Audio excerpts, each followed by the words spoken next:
It's coming directly. Okay. Yeah, I'll check. Good morning, everybody.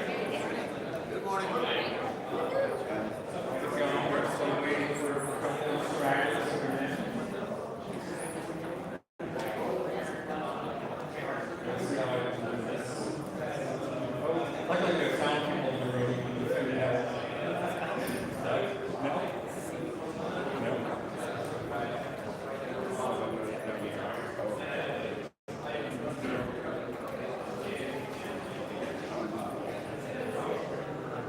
Okay, we're going to start in about 30 seconds.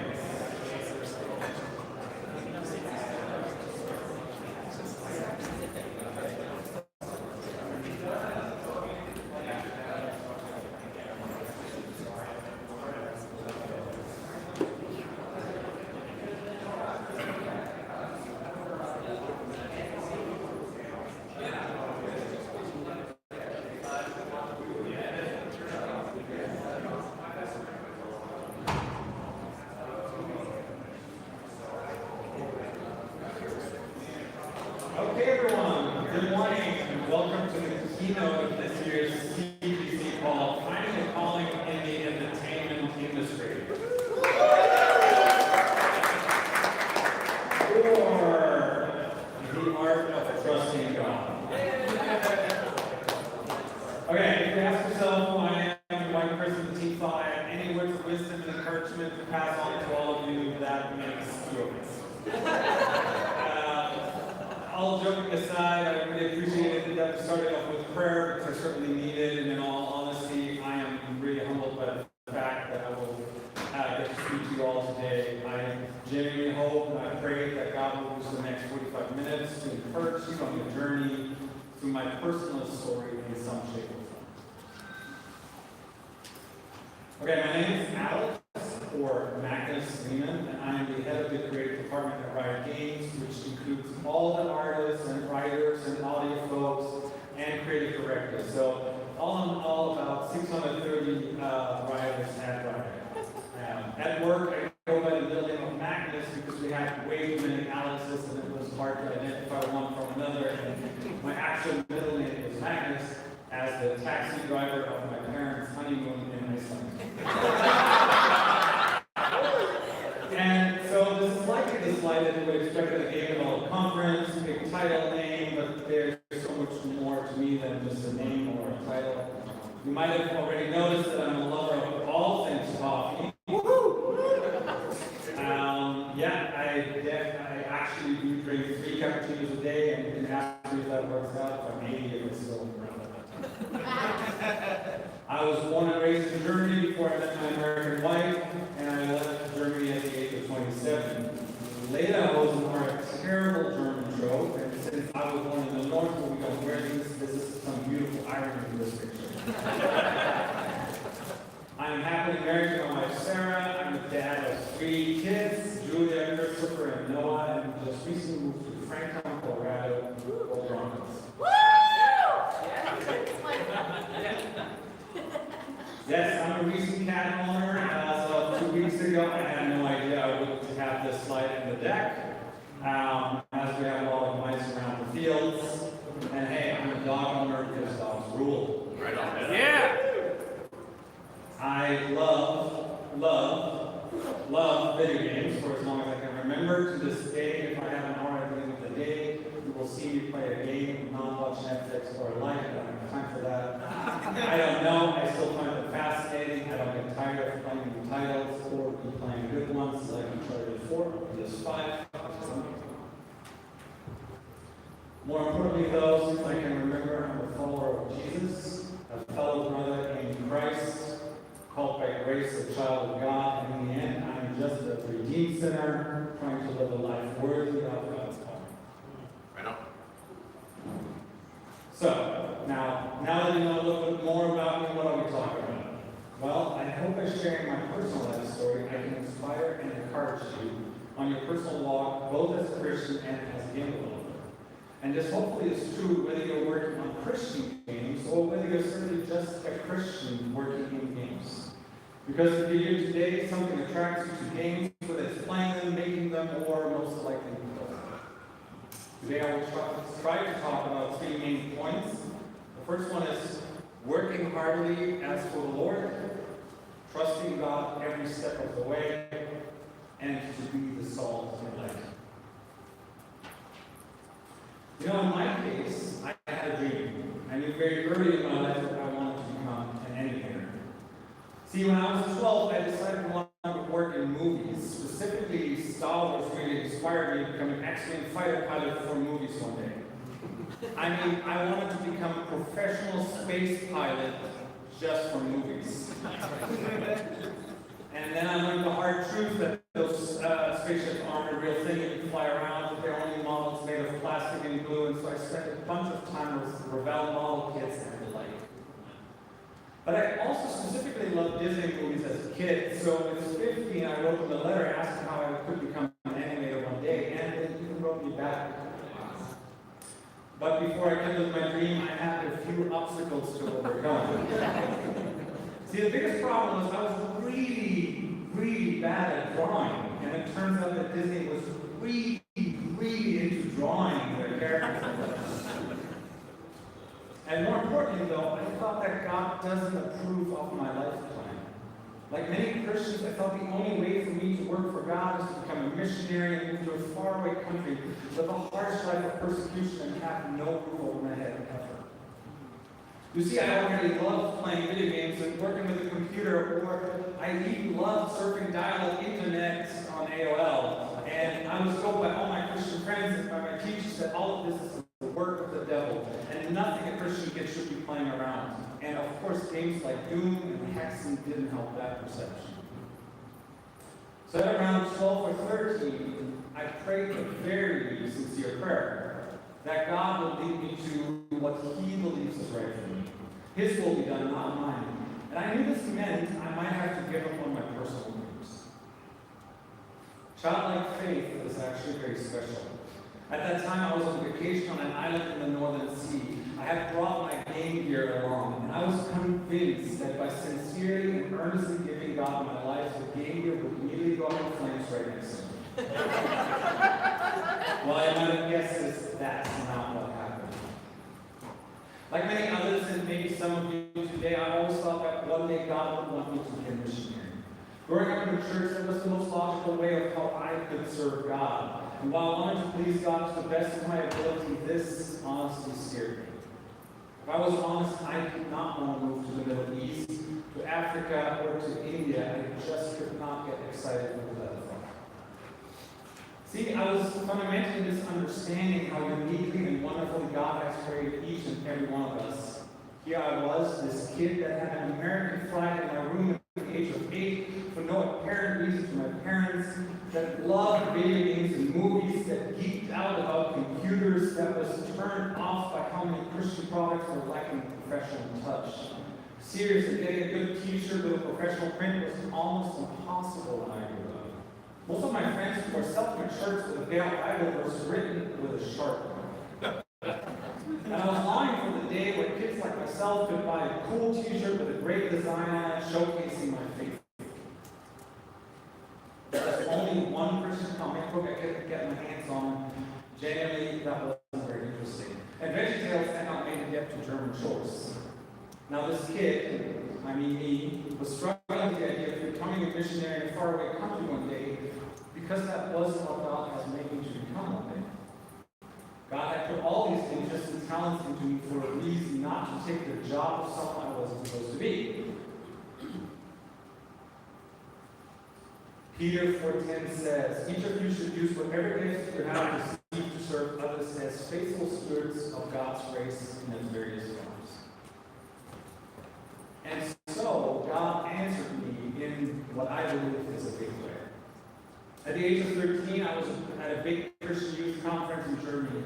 There was a famous missionary by the name of Jackie Pullinger, talking about how God called her to be a missionary in mainland China. She gave a great witness about her own personal journey. At the end of her talk, she stopped and mentioned that she believes that there are all kinds of people in this audience that God had wonderful plans for. For instance, doctors said, I'm wondering if God could use traditional medicine to heal others.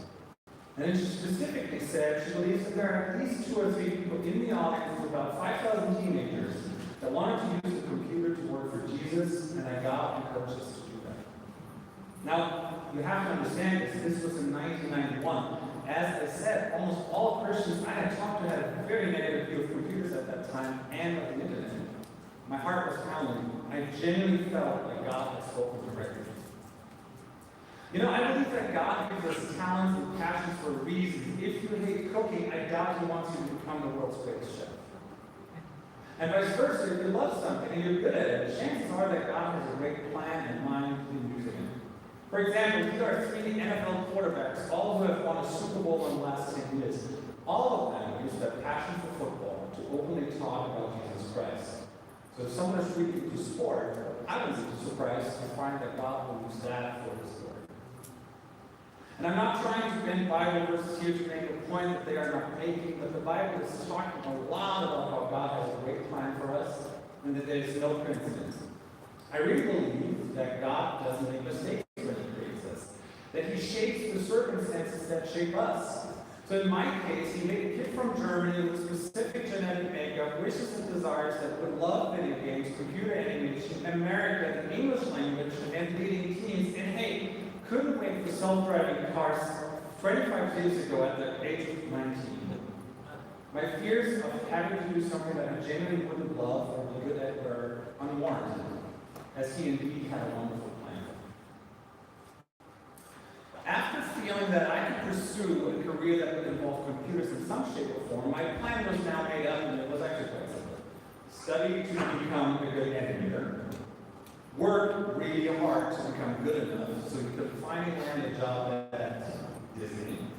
Now do that for a while and get some credibility so that one day you can crowdfund your own TV or movie studio and make awesome Christian content for God one day.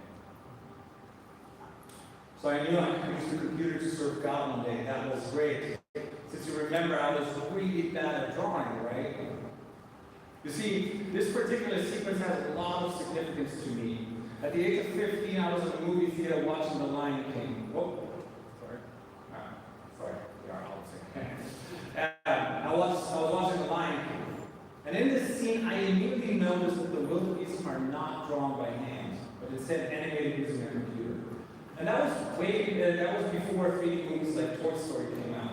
I knew that I couldn't draw these things, but I was great with computers. And it was then and there that I decided to become an animator for Disney in 3D one day. I had to start somewhere, and that was much less of a glamorous start though. Industrial visualization. And commercials. So my first internship was 19 months long, just so I could get my hands on a piece of computer and a 3D software called Electric Image.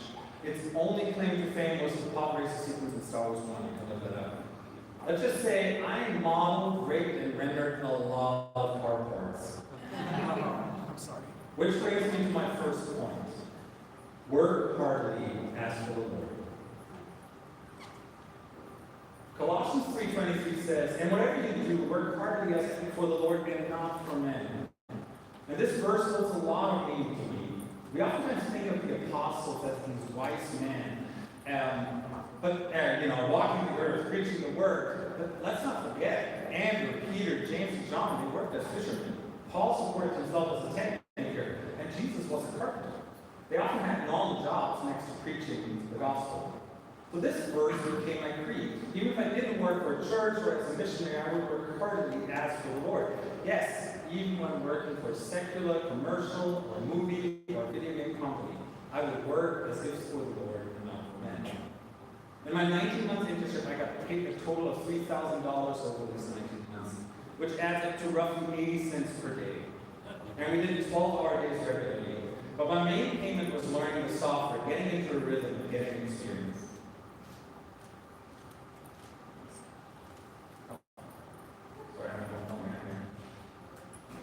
Here's a video about my first endeavors into computer animation. Let's see if we can play now. Nope. Can you start it? One sec. Michael's trying his best because he doesn't see me. If you just hit the left click, we'll be fine. Don't hit the... You're good. Who's playing? Oh, filling. Try again. Click one more time. See if it starts. You have to refresh it. There's an error in the top. Unable to play. You want to hit F5? That's dangerous. Let's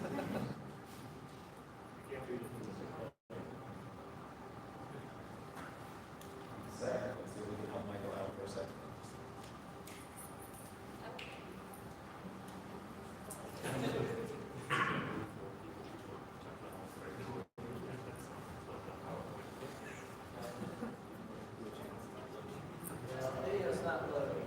The video's not loading. Okay. Imagine a lot of industrial visualization, commercials, flying cars, that kind of stuff.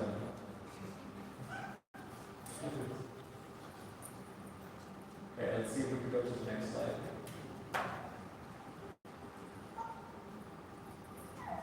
Making God the boss of your career, no matter who you work, is actually the best thing you can do. So let's talk about trusting God. Based on my personal life story, I hope I can show you how trusting God is the most important thing when it comes to your life. And believe me, often that can be more difficult than you might think. Proverbs 3:5-6 says, "Trust in the Lord with all your heart and lean not on your own understanding. In all your ways submit to Him, and He will make your paths straight." After my internship, I went to university for applied science in Stuttgart, Germany, and I became an engineer for audiovisual media. My first job straight out of school didn't take long to land at all. In fact, I missed my graduation because of it.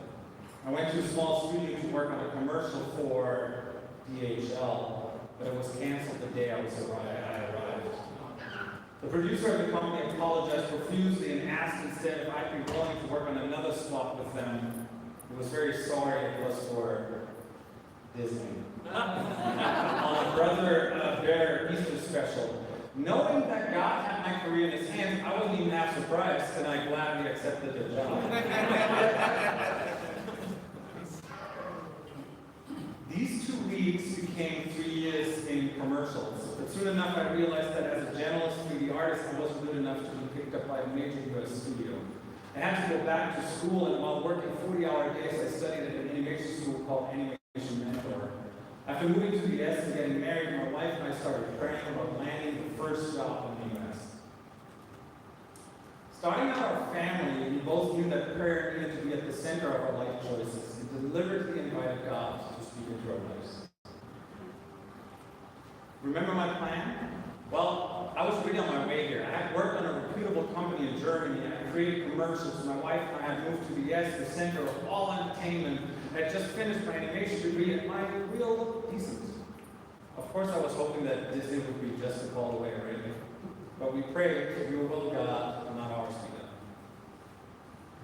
Let me slow down here for a second.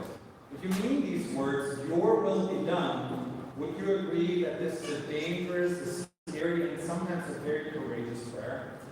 For instance, remember my game here. What if God had decided for it to actually go up in flames?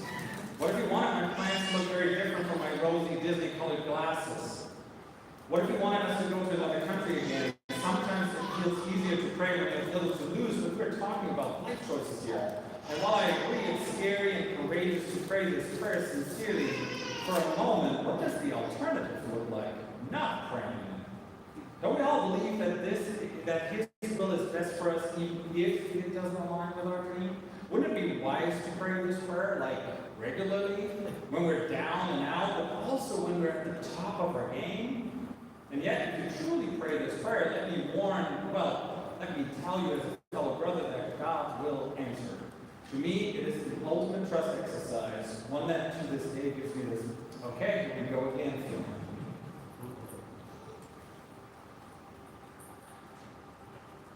In my case, God answered that prayer with a great opportunity at Microsoft.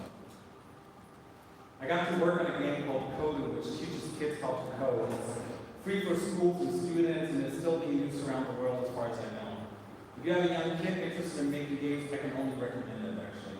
And while I wasn't at Disney yet, nor any feature film, I trusted that God would use Microsoft to teach me valuable skills. And in my short time at Microsoft, it was great, and it helped us to save a lot of money, or some money, and to put it aside, but my life was about to change because I got a call. Sony Imageworks called and offered me a job as an animator on Cloud with a 10 ball. So here I was, after years of internship, finishing 2 degrees, working commercial 60-hour weeks, and finally, I could be working as an animator on a big AAA feature film. But before saying yes and praying once again, was this what God wanted for me and for my family? Let me stop you for a second. Even when things go your way, I recommend to make sure to speak to God and ask Him for advice. There could be many reasons why He wouldn't want me to accept an offer such as this. Commit to the Lord whatever you do, and He will establish your plans. You know what are good reasons not to accept the offer? Sarah was pregnant with my first daughter, Julia. I would be making 40% less money than what Microsoft was paying me. We'd be moving away from a family in Seattle while having our first child. And in this case, the answer actually came through my wife. Her confident answer to follow my dream, and the peace that she had about it was a clear sign for me that this was the right step. So I ended up at Sony, and I worked on Cloudy. Let's see if this one works. Otherwise, we can hit the F5 button and see if that reloads it. If you want to try F5, we would have to hit the presentation button.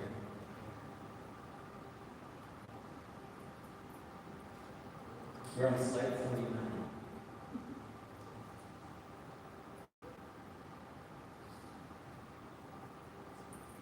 Yep. Wow. Good. We can also try it in the smaller. See if it works there before we go to the presentation. You just click on the.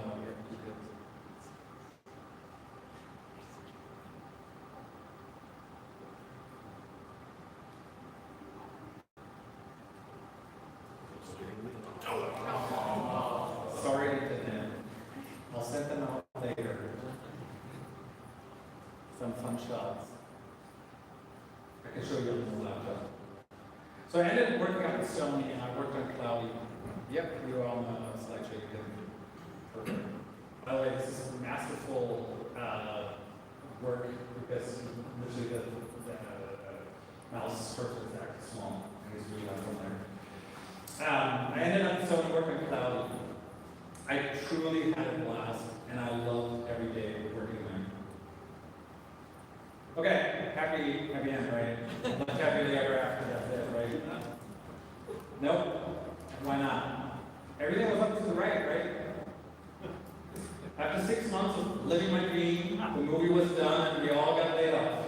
I was quite new to the US. I moved from Germany, I barely knew anyone. We had a kid coming in 4 months, and I had no job. Money would be running out on us really quick. I wrote over 38 applications. I called everyone I knew. I only heard back from a few companies, but none of them had worked for me. A month passed, and then another. And as before, Sarah and I kept on praying God's will be done, and we'd be open to listen.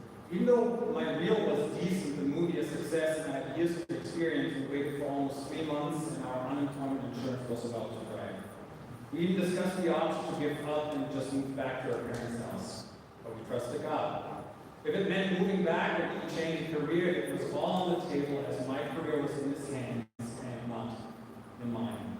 I was willing to follow Him where He needed me to go. Close to the end of the 3 months of unemployment insurance, a very small company close by called me and said they had a 3 months temp job to work on an unreleased and small indie game called League of Legends.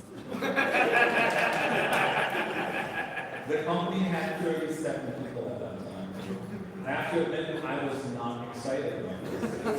It seemed like my career was moving in the wrong direction. How would this get me closer to making movies and TV shows for God one day? It felt like we were moving further away from this. You guessed it, we went back to prayer. Sincerely asking God what He wanted us to do in this moment. Should I hold out for a letter from Disney or DreamWorks maybe, or should I accept? And while I wanted to go to Disney, DreamWorks, and Pixar, I trusted that God knew what was best for me. There's so many ways God answers prayers. In this case, all doors were closed, and this one swung wide open. My prayer prayer sincere. Your will be done, not mine. And not only that, it's hard to explain, but all my prayers felt like God pointed me to actually go to Riot. It's not like He wrote it in golden letters into the sky, but there was a mysterious sense of, this is what you should be doing. And so I took the job, not understanding how this would eventually be good for God, for my family, or for myself. And the original game wasn't very good looking, and conventional wisdom would have said this is at best a detour on my journey to making TV shows for God. I was giving this job as every other before my all, working heartily as unto the Lord, and navigating and trying my best to be a Christian at a game store. While working at Riot, 6 months later it happened. An amazing offer came. I was offered to work at a company called Blue Sky on the movie Rio. They're the company that also make Ice Age or Spice and Spice. And you guessed it, back to prayer. Like I said, in good times or bad times, prayer and trust in God is the best way to approach things. It's important to remember we should trust in the Lord always, not just when it's fun or convenient, but at all times. And I know this can be hard.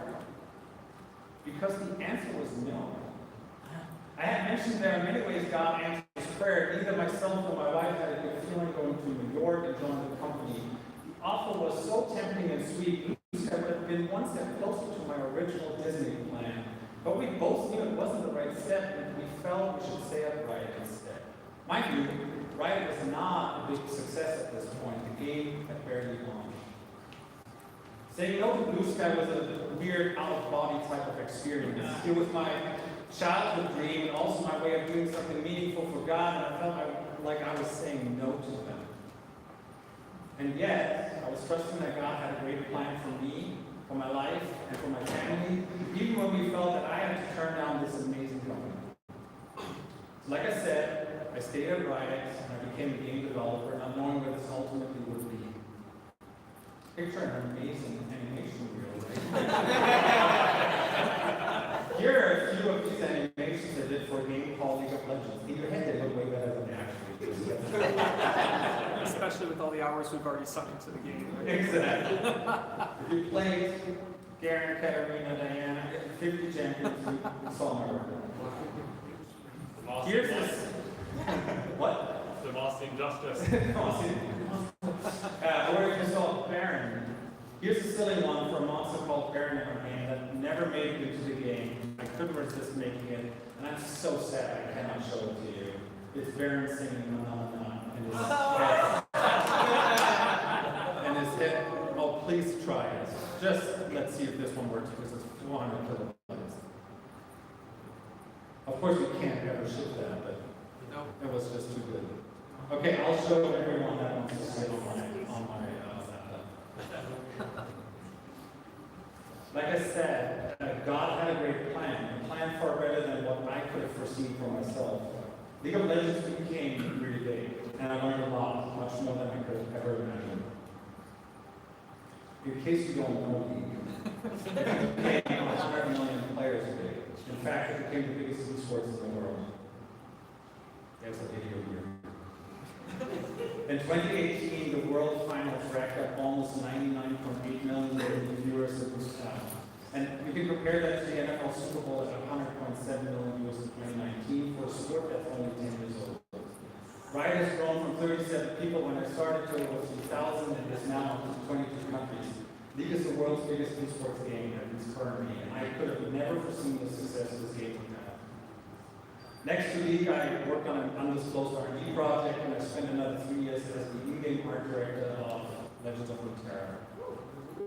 Yes, some of that word that you can imagine. As a whole, Riot became a really big company, releasing 5 games to this day. The work we did reached 600 million players in the first decade. And while Riot ended up taking good care of my career, my family, and me, something way more important happened. God knew He would use this place to teach me something. You know, God can use anything and anyone to teach us and help us grow. And in my case, He used Riot and someone that would later on take over my part, work for a role as animation lead to teach me something incredibly valuable. I'm sure we all have things we're struggling with in our walk of faith. God used riot to teach me something I don't think I would have learned anywhere else. I needed to become more humble. You know, it's hard to admit, but deep down, I felt a bit proud and arrogant, like I knew better at times. And God knew I had to let that go. Oh, sorry, not too far. There we go. I firmly believe that arrogance would have been a side of me that would have only grown if I had stayed in the movie industry. The glamorous side of work on big movie title hero with a famous director there would have not been good for me. Instead, Riot was a place where I would be able to, but also have to practice genuine humility. God had a great plan for me, and my arrogance was in the way of it. He used Riot to help me see that. You see, I wanted to become a leader, not a boss that just commands everyone.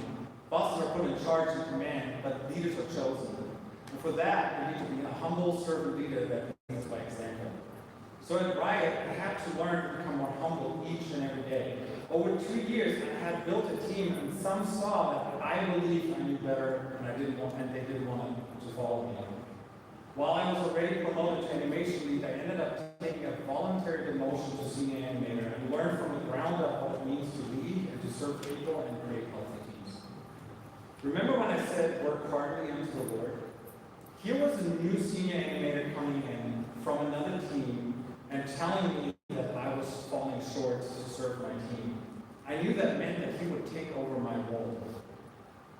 And yet, I felt like God was telling me I had to learn something about humility. I knew he was right. God was giving me a chance. Alex, who do you want to be? You want to be the self-righteous, arrogant leader, or do you want to truly become a humble servant leader that earns the trust of the people you are entrusted with? So I suggested going back to animating. I asked the new team member to take over the team. I concentrated on re-earning the trust of my team, and that took 2 long years. And then the team all of a sudden asked me if I could represent them, if I could lead them, if I could represent them in meetings. God had used Riot to teach me an immeasurably important lesson. And I'm genuinely thankful for Riot and its leadership as they had patience with me becoming a better leader. I'm not sure if that would have happened myself. I needed to be a better Christian and personal organizer. But also, there was a place where I could genuinely help others, both walk in their faith, in their walk of faith, but also as non-believers. One second. Which brings me to being salt and light. You know, I believe I was mistaken as a teenager, thinking that being a Christian is only about how much you go out in the world and preach the message. In fact, I often found this to turn people off quickly. Not only was I learning to become more humble myself at Riot, but I realized that every day I have the purpose and the ability to simply be a Christian in a secular workplace. I can help others. I can show them how I'm struggling as a human being and being real. I'm able to show kindness.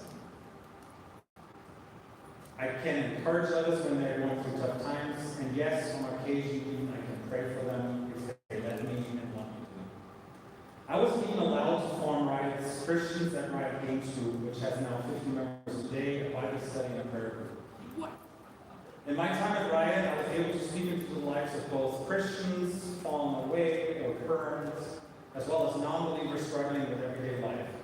I hope through my demeanor and behavior they see what it means to be a Christ follower, not to be preachy, just through my actions and reactions. And honestly, of course, I fall short like everyone else. But I strongly believe that we need to be salt and light wherever God places us. I'll try to share 3 examples here of what I mean.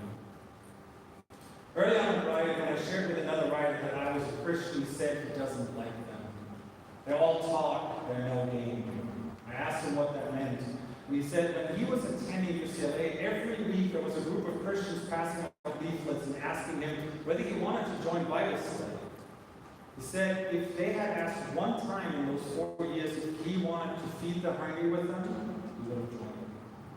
This stuck with me until this day and made me realize that we need to be doers of the word, not just talkers. Amen. The second one was equally enlightening. In a conversation with my manager at some point, I mentioned that I'm a Christian, and he replied, "Oh, so you're better than all of us, right?" I was perplexed by that, but I understood this was all he had ever experienced from other Christians in his life. So I answered that I'm very sorry that's your impression of Christians. We're not at all better than anyone else. In fact, we are aware of our sinfulness and of our brokenness, and we are in dire need of a Savior. The only difference between you and me is that I believe I need help. I hope these two examples illustrate to you that we need to be witnesses to non-believers simply through our actions. Unfortunately, there are a lot of warped perceptions about Christ followers out there, and we have the opportunity to show them what it means to be a loving, kind, and compassionate Christian. And while my original path didn't have end up at Disney or making TV shows for God, I hope and plan that one day I can use all this experience and all the friends and connections I made to make meaningful games for God eventually. Even nowadays, I hope God uses my experience to give advice to some of you here or to speak into your life and hopefully give you some hope. Many of you know it turns out that games are a really big deal and that I'm not the only one that enjoys actually playing them. When I started playing video games, it was a niche hobby done only by a few geeks who would save up $150 to buy an imported copy of Final Fantasy VI at a local video game dealership. But God knew that video games would one day become the #1 entertainment in the world, and He knew He would make good use of workers in this field. So let me recap and summarize. We all agree that God doesn't make mistakes. If He created you in a way that you're here today, chances are high that He gave you these interests and that passion for video games so you can serve Him that way. That could either be through making Christian games or simply through being a Christian in the video game industry. Wherever God places you, don't forget that you ultimately work for Him. Show up with a happy and positive heart, knowing you're working for an almighty God. Be diligent and a good steward for whatever company you work for. Don't forget that God can use anything and anyone to grow you in your walk of faith. You might not expect it, but if you commit to Him, He will continually grow and nurture you as a Christ follower, even in a secular place. Be salt and light in this world, in your world, every day around you world. If I may add this, in my experience, oftentimes this is not through preaching, but through living as a loving Christ follower among a lost world that desperately needs a Savior. Be the God created you and try to reflect Jesus. That will be much more attractive than any Facebook post will ever write. It turns out that the whole world needs salt and light, not only faraway places or remote villages. People everywhere need to see what it means to be a Christ follower. And the older I get, the more I understand my purpose is to live out what it means to be a Christian in my everyday life. Being kind, being generous, admitting my shortcomings openly and without hesitation, being vulnerable, walking with God at all times, and avoiding being preachy, and hold others to standards that they themselves don't believe in. Whether you are already on your journey or whether you're just starting out, commit to the Lord whatever you do, and He will establish your plans. Trust Him with all your heart, and whether the news are good or bad, pray about it. Your will, O Lord, not mine be done. It's a dangerous prayer, but there's none better. Most of all, let me end with this verse today. Whatever your dreams are, I believe that God gave you your passion for a reason. Trust that He has a great plan, even when it looks differently than the one you thought of. Willingly be open to hear and speak into and through your life. I believe He can and will use you in mysterious and wonderful ways. Trust in the Lord with all your heart, and lean not on your own understanding. In all your ways submit to Him, and He will make your path straight. Thank you.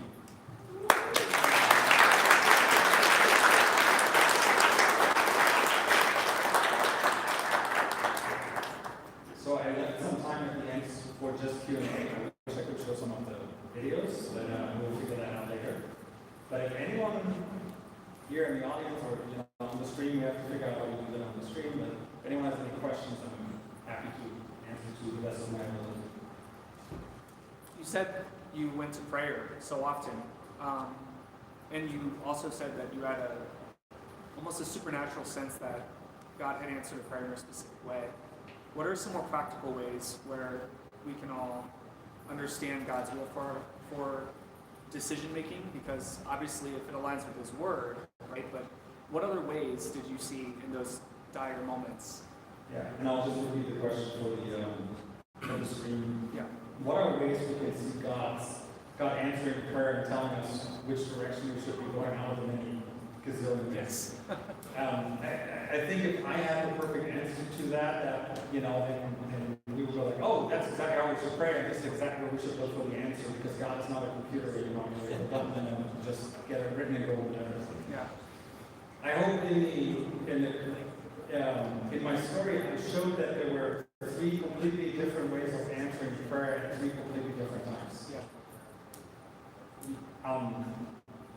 The calm and peace and the responsiveness of my wife saying, yes, we gotta go, we gotta follow your dream. I was blown away. She had every right to say we're not going. And I would have understood it, and I would have seen that, even that already as a way of like, okay, hey, wait, maybe I'm off and maybe I'm just chasing something I shouldn't be chasing. The way how every door, despite having a good deal, having good connections, working with all the right people, every door was closed. It was so like, go there. And I was like, wait. I was almost me struggling with God, going like, come on, there must be something better. It doesn't even look good, And the lack of peace I had over going to Luska, this clear like, Lord, this is amazing, and then I immediately go like, oh no, it's not. I could not get peace over that decision. Where three ways you answer, Yeah. And I don't have a magical formula, but I feel if the prayer is genuinely sincere, serious, what you say, I just really want the answer. No matter what the answer is, I will accept it, even if the answer is no. You have a higher likelihood that you will actually hear it, But if you go like, I want to hear it, but it's blue sky, right? Then likely, it's going to be harder to hear God's voice in all of that because you're drowning it out with your own desires. Yeah, so you were mentioning that you supported evangelism primarily through actions that people can see. How do you balance that with Jesus' command to do your giving in secret, not let your left hand know what your right hand's doing? Oh yeah, actions can be very subtle. It's not like me going out and going, hey, look at me, I'm a great Christian, and that's going to turn off people very quickly.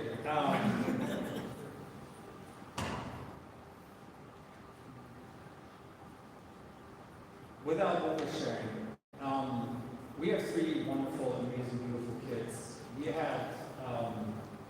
We lost 2 children. One way to be a blessing among my coworkers was to share that.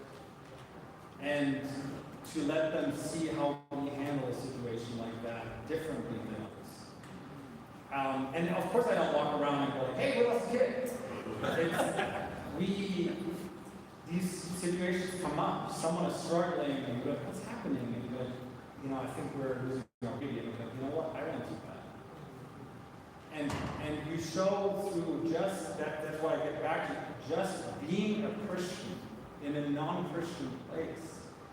That's already a lot.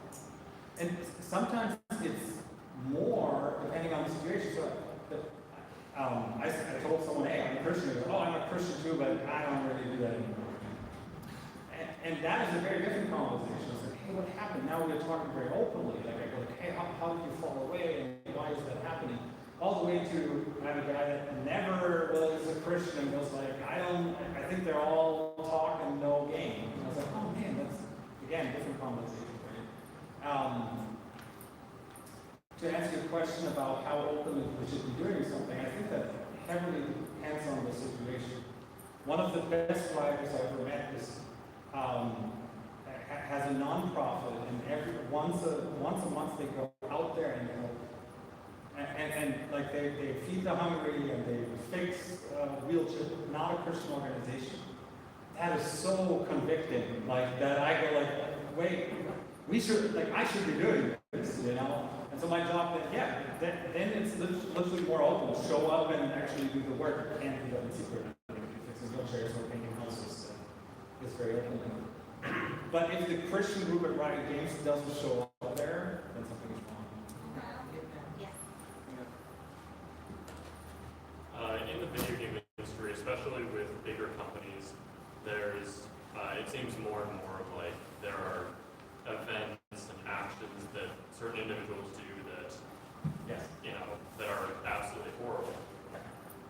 And I was wondering if you had any advice or experience in how to deal with that and how to react to it as a Christian. Yeah. So the question was about the video game industry. I'll paraphrase it. Had a little bit of reckoning in the last 3-4 years, starting actually very openly with Riot and Blizzard and Ubisoft and Lehman. And how are you as a Christian dealing with that? So when this happens around the world, the industry, oftentimes we find that people are surprised.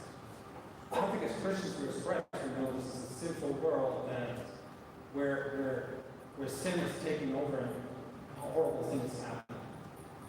The beauty is, as Christians, we think we have an answer for that.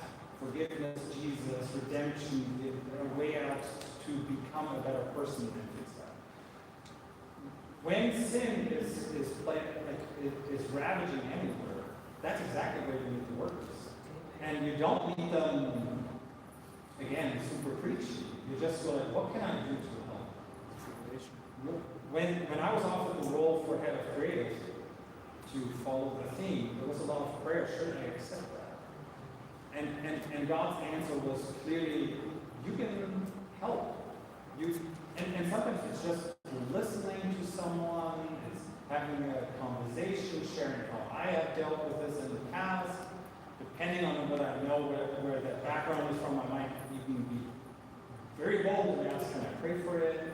But just showing, hey, this is, yes, there's pain, but this is how we can move forward and help. And for me, this is right now the best field to be in help. You know, like, I'm looking at it and like, I want to make this a better world for my sons who might work in video games one day, for my daughter who potentially would work it. Just let's work. Let's create the workplace of the future the way it should be. And with all that comes with that, you know, and let's in this case right now, I have the ability to influence policies that actually hopefully will make us better.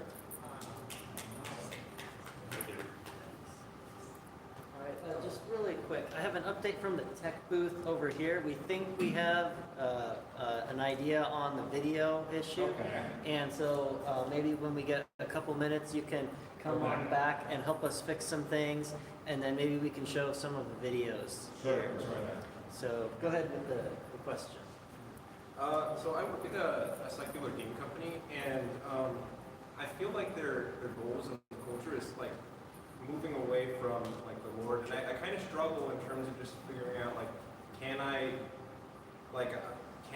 be working here and doing this thing, you know, unto the Lord in that? And so I just wanted to see like, do you struggle? Do you have any of like things like that in terms of, or advice in terms of like wrestling with those kind of things? Yeah. So the question is about how can you how do you work and get peace over working on things that may not be giving glory to God. Yeah.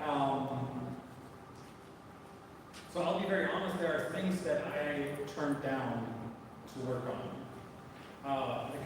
As an animator, I was offered to work in gambling, you know, and I would have made really good money. And that was not even a question. I had such a strong conviction that that's not what I'm going to do. Personally, I just couldn't. There were projects, or there are projects that we are exploring that I personally feel like I'm not the right guy. You know, like if Riot were to make a horror game tomorrow, I go like, I have like even creatively, I am not the person. I don't have these images in my head. I don't like to look at that kind of. I don't like zombies. Like it's just not my thing. And I literally opted out. And there were moments where I opted out of projects to like.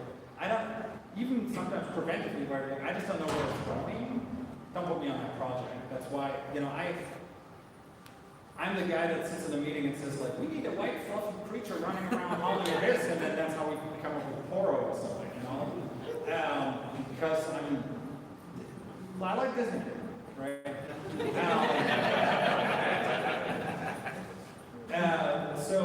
But I do think as long as it isn't actively leading me astray, I can have a positive influence in these conversations.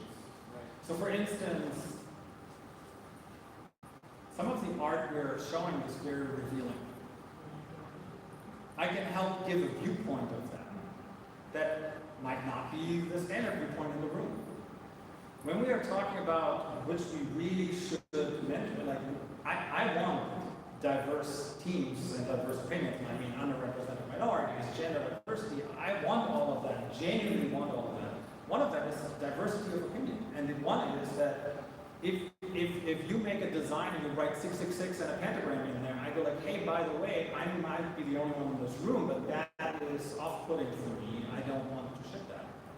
And is that worth it? Because 1/3 of the world are actually in some form of active religion. Do we want to ship that? Is that worth it, right? Diverse of opinion. So there's a moment where you need to walk away, where you really, if you feel strongly convicted, you will hopefully find a place where you don't feel that conflicted. But there's also a moment where you can say like, hey, I can help influence it for a little bit better. There's definitely some art that I, in a good way, have some influence over the couple of years. There's many art where I didn't, and I just did my best. I think what you're saying, and it's not kind of a question, correct me if I'm wrong, but is as much as possible escape the viewpoint of the world is against me as a Christian, and I'm in this situation in the world, and this is pushing on me and this is pressuring me, and as much as possible adopt the attitude of rather than the world is against me, the world is against these other people. I've got the answer, I've been clued in, and I'm a representative in the midst of this world that's beating down all these other people around me. They're not the victimizers, they're the victims. And I've escaped, and I'm trying to meet them where they are and help them escape too. Yeah. So I'm not expecting, you know what I mean? Yeah. Yeah, well, and it can certainly not come from a point of arrogance. Well, sure, yeah. Right? It's not like, oh, I have it all figured out. No. That was hopefully what I was able to show my colleagues when I said, hey, the difference between you and me is I believe I need help. Yeah. And I was seeking it out, and Jesus is that help. But yes, I mean, there are moments where you really just go like, man, if this person had Jesus, wow, this would be so easy. It's so much easier. You wish you could just help them. Like, here you go, Jesus, done. But it's not. It's not. And hopefully they see something in you that is attractive. I guess, what I was saying was more along the lines of looking with compassion on those who are conflicting Yes. values, rather than looking at, oh, why are you coming at me with that? You know what I'm saying? You're not a victim.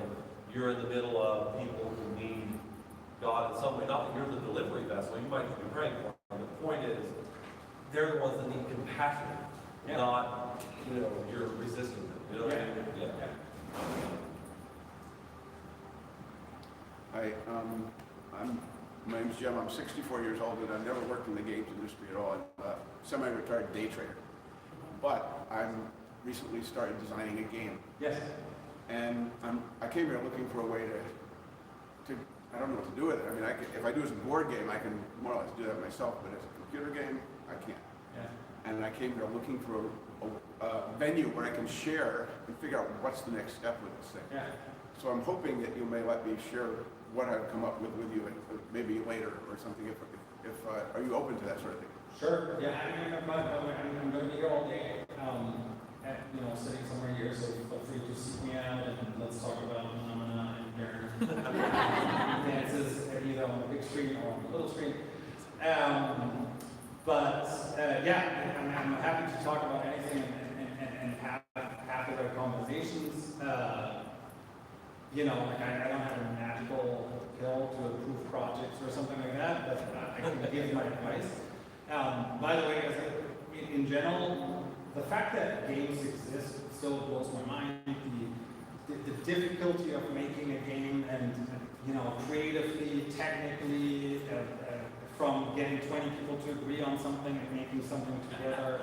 This is like painting the Sistine Chapel with left hands backwards, 5 people and through voice commands. And we're doing it, and then Uncharted 4 happens. That was amazing. It's awesome you're on that journey. I'm just telling you, making games is hard and nothing more rewarding. Incredibly fun. I'm glad you're doing that. Let's have 3 more. Well, we have 4 questions and we'll finish it up. Is that okay, Chris? Or 4 questions? Okay. 4 minutes. 4 minutes. Well, 4 questions, 4 minutes. I'll go left to right. I wanted to ask about if you, in your career path, ran into people that actually opposed to any Christians, like they were actively against you. Yeah. Did I run into actively opposed against Christianity? I ran into, or I run into a lot of anger against Christians, but mainly against Facebook Christianism. That is just something happens and here is a terrible answer to that.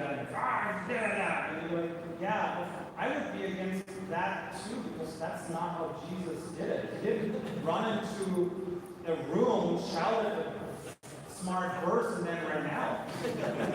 And so my job is oftentimes to provide a different perspective and say, I understand your anger. And oftentimes, a lot of the actual anger is from people that grew up in the church and were, in some shape or form, whether literally or just mentally, abused by it. And it's a lot of just heart-wrenching pain that you just sit down and cry yourself. Next question. Yeah, well, actually, it's a really nice segue to that. My question was because, we have a startup, and we had a team member that was rather openly anti-Christian. We could handle it, but it made the entire team uncomfortable. And I wanted to ask if, at what point, luckily for us, they just walked out.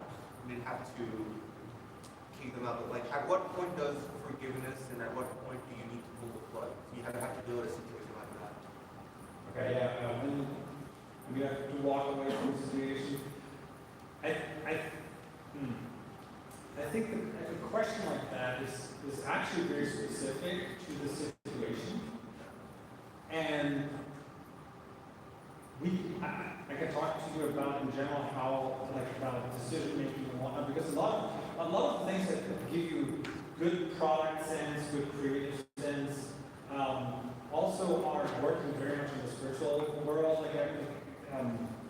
God is the inventor of common sense. God is the inventor of good ways of having nuanced discussions. I don't know if I can give you a good answer on your specific problem right now. Absolutely, because of the time limit, sorry. Yeah, but I'm happy to discuss a little bit more about just how I would approach a situation like that. We have one more there and one more there. Oh yeah. Yeah, my question was just simply, you are in charge of personnel, I take it, Yes. hiring the 17 teams. And obviously you can't hire Christians, right? You can't ask that in your Right. So what are you looking for in your coworkers? What are you looking for in your teams and individuals that you bring on? So here's a good way of actually saying that yes, you cannot just, hey, what's your religion? Cool, I'm going to take it. That's terrible. No, I'm actually really good friends with my Muslim brothers. Yeah, but let's turn it the other way around. If someone is displaying good Christian values, turns out they are actually really good for business. So if someone is honest, hardworking, diligent, good steward, all these things that the Bible is literally encouraging us to be every single day, that oftentimes reflects to that really amazing, awesome people to work with.